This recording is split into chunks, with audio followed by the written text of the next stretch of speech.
All right. So um, today I just wanted to talk about something that has been um, a turning point for me this year to explore, anyway. And that is combat in games. So it seems weird to say combat, but if I say violence in games, it kind of makes it sound like I'm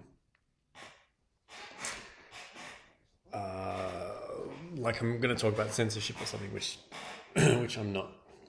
Um, so basically, um, right at the start, or I mean, I've started and restarted at a few different phases in my life before I knew that this was sort of going to be my career path. But so basically, what happened? At the point at which I started taking this seriously, the first game that I was making was this sort of gravity flipping, procedurally generated platformer, which I was making in Game Maker. um, it was a really cool game. It was inspired by this sort of relatively unknown indie game called Probability Zero. And I didn't really know anything about roguelikes at that point back then. It was over 10 years ago, I think.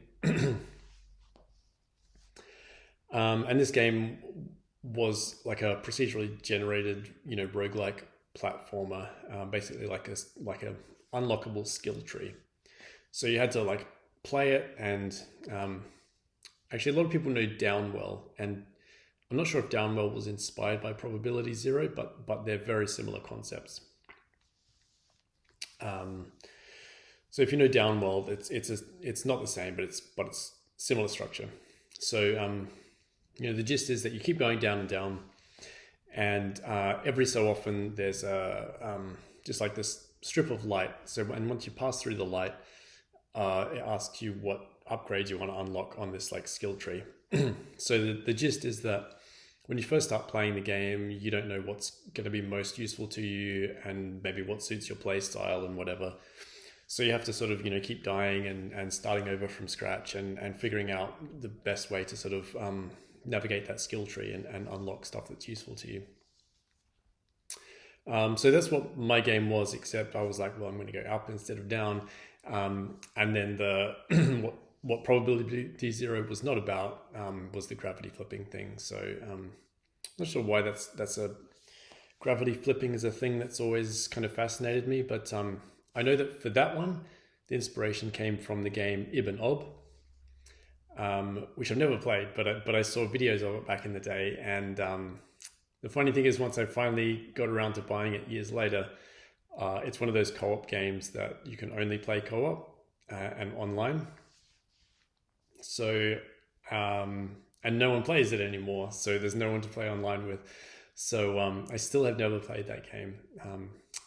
But yeah, I was just fascinated with this thing of like being able to jump through a gravity flipper, and that's part of like the puzzles of how you progress in that, is that you kind of have these like parabolic, the gravity, you jump down and then you hit a gravity thing, and then it flips you back up, and then you use that to kind of navigate.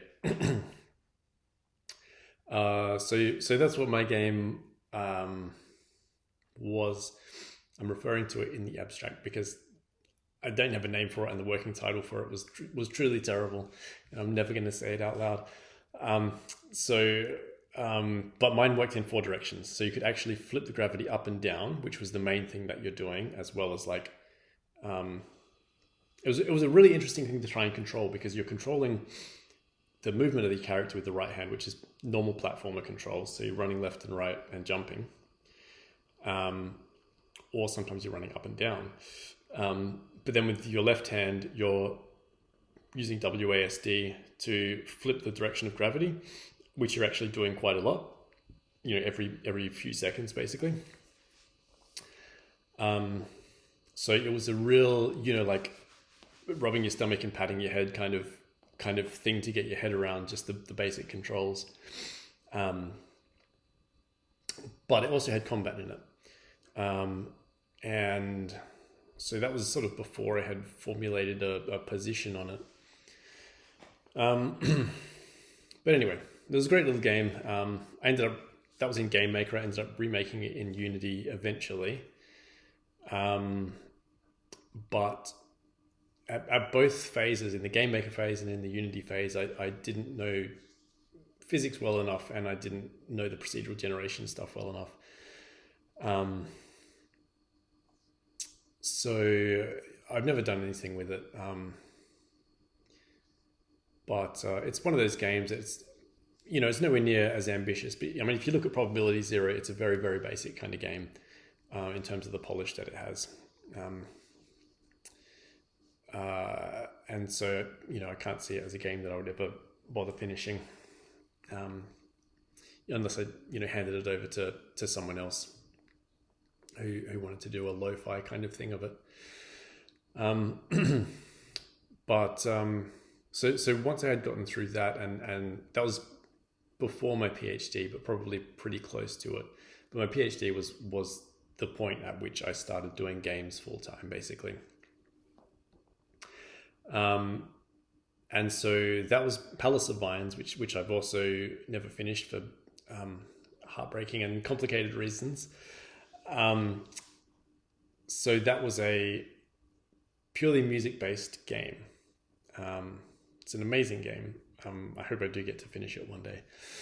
But it had no combat in it. And so I was working on that full-time for years. And I don't even remember at what point I decided I was never going to do combat. Not just in that game, but ever. But I had just decided that somewhere along the way. And so then after Palace of Vines, and once I spent years trying to find a publisher for that and couldn't, and I moved on to other things, every other thing that I did after that was a non-combat based game. And it wasn't until this year where I started to get, again, I can't remember exactly what it was, but something was kind of like tapping me on the back of my mind and just saying like, I want to do something with combat, or I have an idea for combat, or I can't remember how or when it happened, but something was just like, why are you being so dogged about this, and as soon as I kind of opened my mind to that, I was suddenly furiously writing all these notes about all the games that I had been making over the past 5 years or so, and redesigning them to figure out how they could have combat in them. But then I kind of calmed down. I was like, well, it's not a magic bullet. It's not like I have to revisit those games that I couldn't find a proper home for and put combat into them, so suddenly people will get them.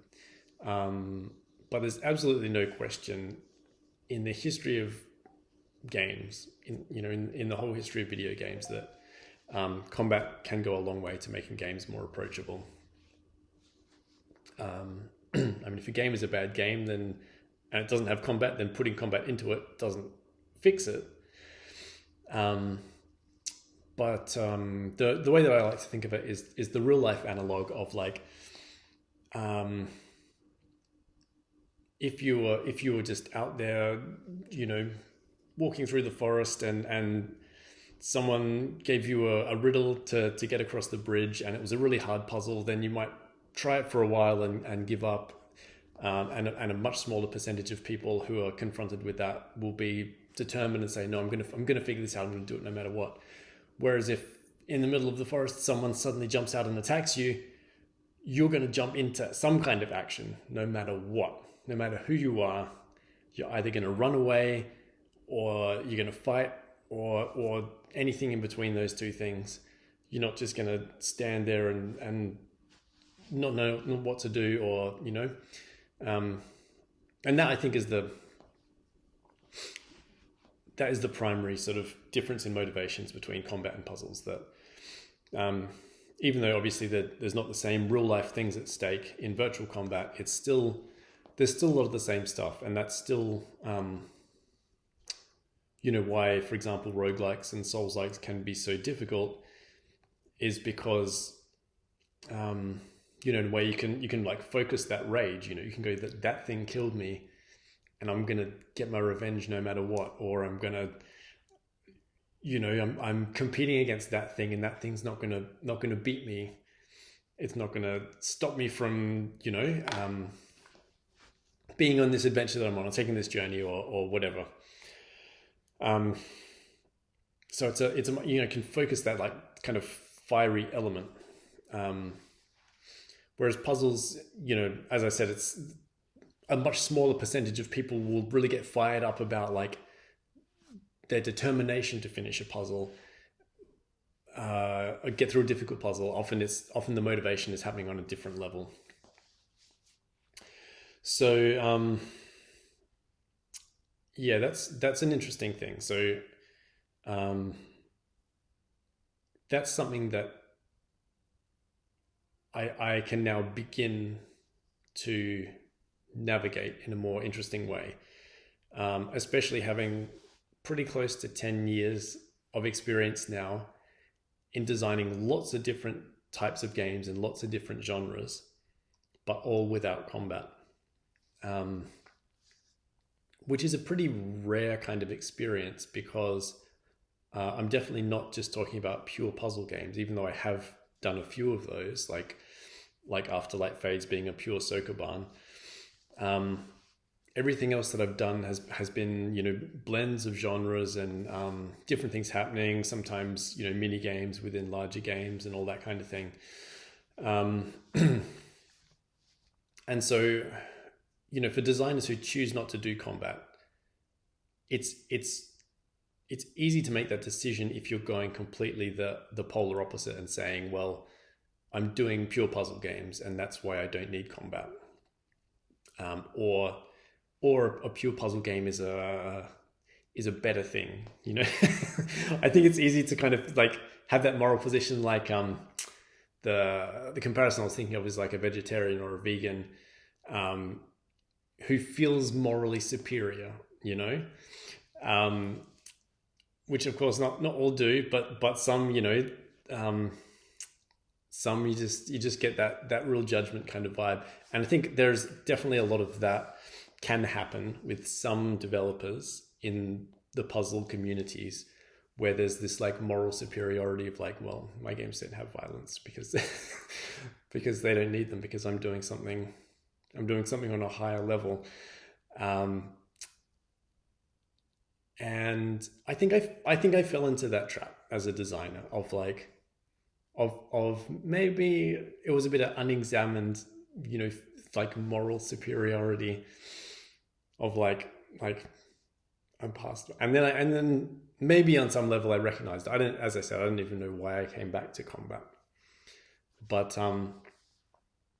puzzles are not superior, they're just not. And I mean I think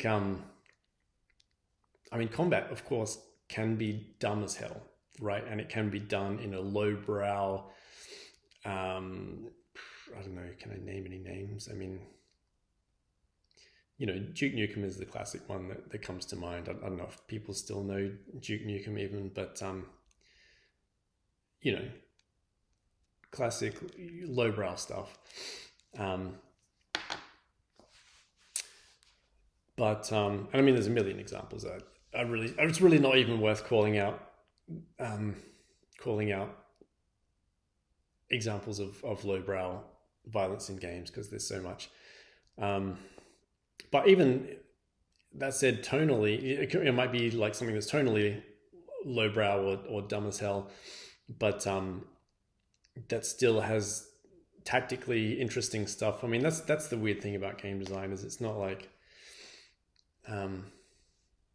it's pretty rare to like read a book or watch a movie that is tonally lowbrow but has something else sophisticated going on. But in games, it's not so rare.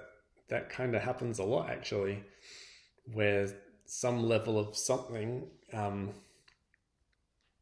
is just, even if not lowbrow, just a bit basic. But there's but the game itself, the gameplay or the game design, the structure or whatever is actually interesting and sophisticated. Yeah, that's an interesting thing that happens a lot with games, especially with indie games. Yeah, and the one that I think about a lot, the game example of sophisticated combat, the quintessential to me is just chess. That I think chess is a game of like deep psychological violence. That because it's both about combat but about territory as well. Maybe something like Go, the board game Go is more like deeply or purely about territory. But chess,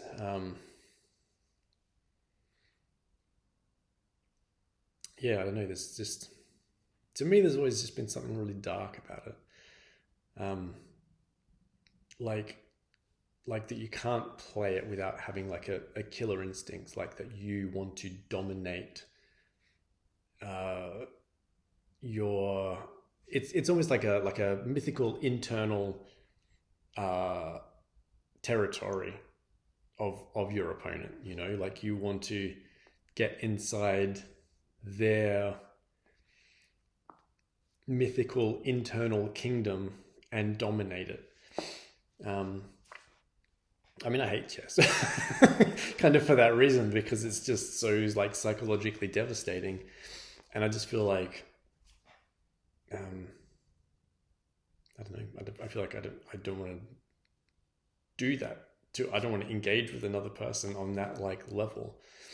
Um, to me, just like a dumb shooting game is way less brutal than the psychological intensity of chess. Like, not, yeah, the psychological kind of darkness of it. But anyway, so but I think it represents one end of a spectrum for me as well. That well, the other one that I think of, that is kind of one of the quintessentials for me, and definitely not in as universal way as chess, but is Worms. Specifically Worms Armageddon for me, but probably a lot of the Worms games. I just haven't played any of the newer ones since then. But there was a brief period in my life where I was playing that a bit with my friends, like against my friends, and really discovered the depth of that. Like, that can be a deeply strategic game. And I mean, there's so many, an infinite supply of games out there now that player versus player that can be deeply strategic, depending on who you're playing against. But again, it's just for me to give a concrete example. And I think that the dynamicness is a part of it. That as soon as something is turn-based, that slowing down of everything, and that's perhaps what makes chess equally brutal for me, is the slowing down and just like trying to push something difficult out of my mind. Whereas if something's deeply strategic but it's not turn-based, then at least you can kind of keep flowing and keep moving with it, and just not, I don't know, maybe not overthink it or whatever it is, or just feel it out more. So I would say for now that's mostly what I'm focusing on. Definitely one of the things that I'm prototyping is the main thing that I'm prototyping is at the moment is really focused on that kind of dynamic combat. And I'm exploring turn-based stuff as well. But so the interesting thing for me with in both cases, but more so in the turn-based stuff for obvious reasons, is looking at where can the line between combat and puzzles be blurred, and in a way it always is blurred. So there is a certain thing that you would call strategy, which can be very dynamic, which could be just, playing a game of Overwatch or something. Is you're going to develop strategies and you're going to be strategic about the way you play, because otherwise, by definition, if you're not doing that, you're just doing random things. All the way to something like XCOM, which is about combat but is all about strategy, because it's turn-based. So that idea of combat always being strategy on some level means that there really isn't, especially when you start looking at turn-based strategy, there's not that much difference between a grid-based turn-based strategy game and, say, a Sokoban puzzle game. There's plenty of opportunity for those two to intersect, right? Especially when you start looking at Sokobans that have dynamic character movement, where every time you move, the other character moves. And then you can look at comparisons with traditional roguelikes, where, the enemies have AI. And you could, it's no stretch at all to imagine a Sokoban that has enemies that have AI. And then all of a sudden, as soon as you introduce that, then you've got, you've blurred the line between puzzle and strategic combat. So I think I'll wrap up my thoughts there. So that's an interesting one to ponder, and I think I really wanted to talk about this because I won't say who it was, but I saw someone on social media recently saying, as a puzzle designer, this is a puzzle game. This was how difficult it was to create a puzzle game with no combat, or to, I think it was like get attention for a puzzle game with no combat. And it's kind of like, that was me not so long ago. Although I have to say he's done a way better job getting attention for that particular game, which is a really good game. So yeah, but of course I thought, having just turned that corner, well, does it have to not have combat in it? Does this person's game not have to have combat in it? Yeah. So probably we'll have more to talk about that, perhaps in the context of stealth, which is going to come back around to Horizon Zero Dawn, which I was talking about last week. So I'll leave it there for now. So cheers, and I'll see you next time.